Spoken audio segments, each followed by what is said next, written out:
My name is GG. In Nchii, Congo, I see financial challenge increased. Amen.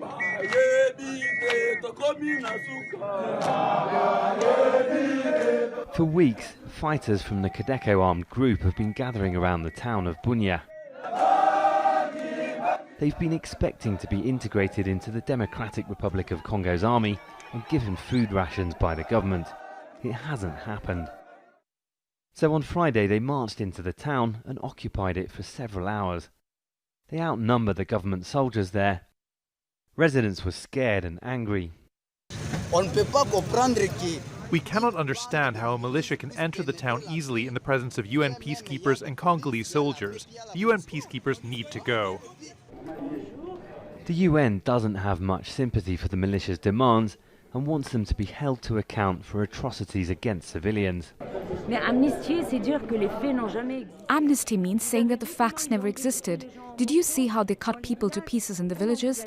How are you going to provide amnesty? It's not normal to talk about amnesty in such serious situations. And what about the victims? Do you tell them, too bad? About 1,000 people have been killed and 500,000 have fled their homes in Ituri province in the last 3 years. Violence between armed groups is on the rise.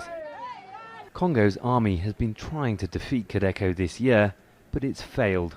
Expecting of the West, if the Congolese government is not going to abide by the demand of these guys, because the army is there, but it's doing nothing. MONUSCO, UN force, they are nearby, but also doing nothing. By Friday afternoon, a fragile temporary agreement was reached. The army took the fighters back out of town in trucks. The militia said they'd be back in 2 days if their demands aren't met. They're among several armed groups responsible for massacring and mutilating civilians in this area. The people of Bunia face some tense days ahead. Malcolm Webb, Al Jazeera.